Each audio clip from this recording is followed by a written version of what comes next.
Hello, this is Kenny. This is ear training lesson number 1. Ear training is a subject that a lot of people are uncomfortable with. They find it a little bit difficult at first, but it's very, very important. If you've ever looked at a piano player, they can sometimes, a good piano player, they'll hear a song, and then they can just sit down and play it, and it's not magic really. It just means that their ear training is very good. They're hearing the distances between notes, they're hearing the chords, and that takes a lot of practice. So this lesson is just going to be the real basics. I'm going to teach you what's called the perfect intervals. Now there's nothing perfect about these intervals. The perfect fourth, the perfect fifth, and actually the perfect first is the first one I'm going to teach you. Nothing perfect, it's just what they use to call it, because these intervals are generally the same in a major and minor scale. And it goes way back into harmonics and stuff, really quite complicated. But we're not going to get into it, alright?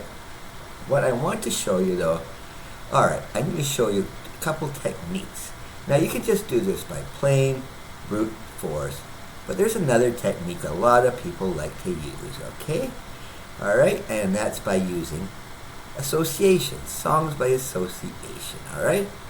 Now, that's when you're trying to make if you have a song, alright? For example, for the first two intervals, what I'm going to use is right up here, okay? On the score here. You see this? The C, C, G, G? Okay, it goes like this. Oops, I don't know, I gotta play this. That's a first and a fifth. We'll get into more detail. But the song I'm using here is called Twinkle, Twinkle, Little Star.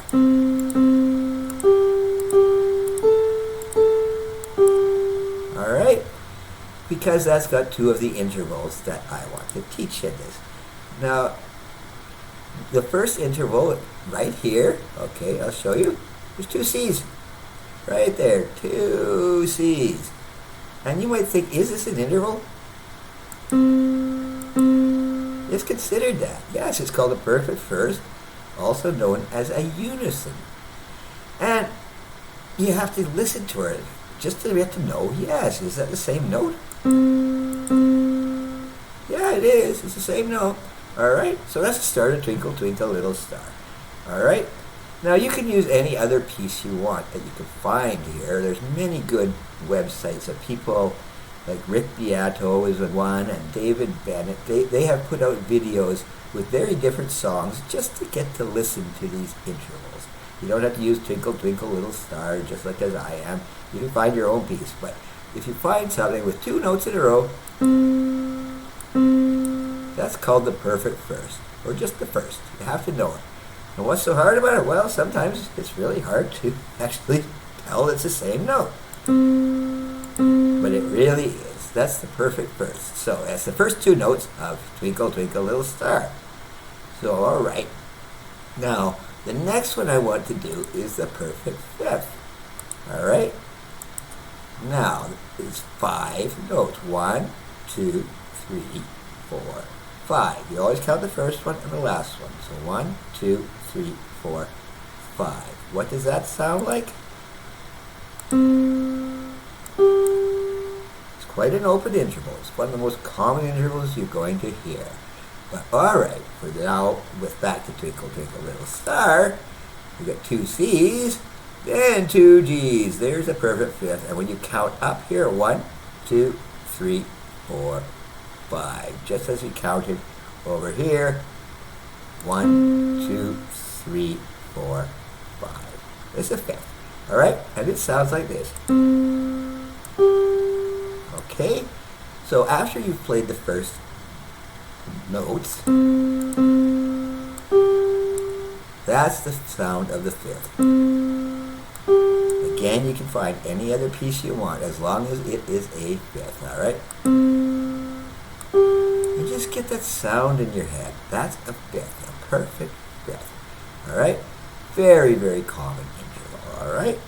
And so I use Twinkle, Twinkle, Star for that because it's an old piece, Mozart did variations on it. It's an old French piece, actually. It's really quite ancient. Alright? But that's the piece I used. Now, The next interval I want to show you is actually the fourth. 1, 2, 3, 4. Okay? And it sounds like this. Another open sound. Okay? Now, the piece I'm using for this is not Twinkle Twinkle Little Star because it's not there. So right here, I've got the first few notes of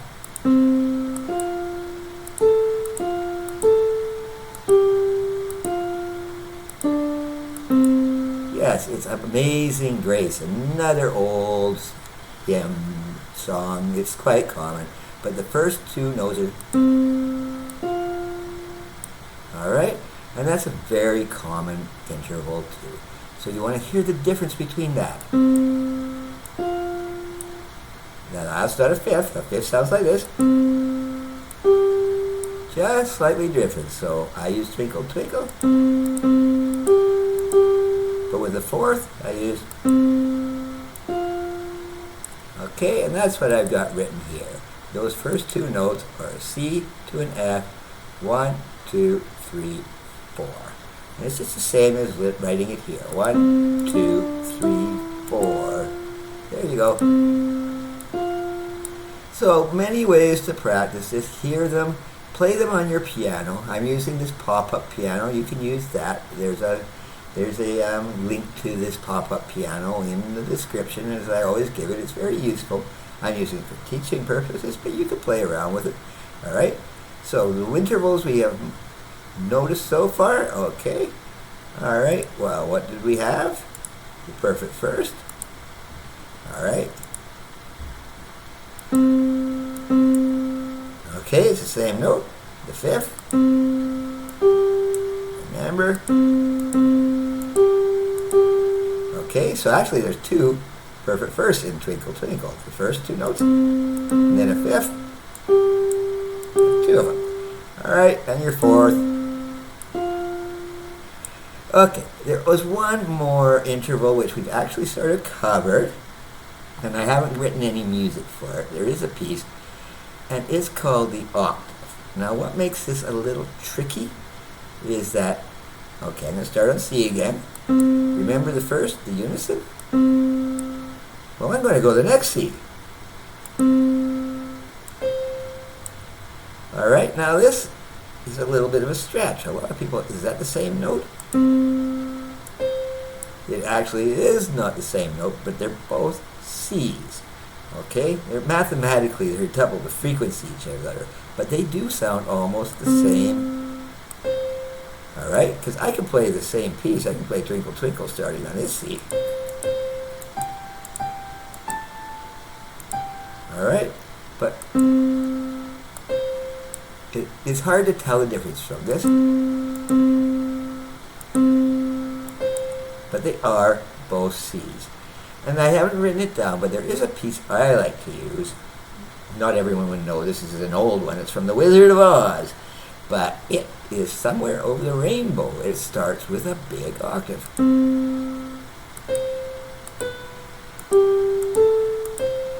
Whoops, I made a mistake, but they'll try that again. The first two notes are that big octave. All right, that's the piece I like to use, but there's probably other ones. So the hard thing to think about is that that's the same interval, almost. This is one interval, and that's another interval, but they're both C's. And you can go crazy. This is a 2 octaves, and this is an octave below, but they're all C's. Okay, those are the perfect intervals. The next ear training lesson, I'll get into major, minor, thirds, and a little more sillier things, a little more difficult. But these ones are quite open, all right? Number 1, the first, and then the fifth, and then the fourth. The best way to do it is just play it on a piano, or any other instrument for that matter, and just listen to the sound, and sooner or later, you'll get used to it. Thank you. That is ear training lesson number 1.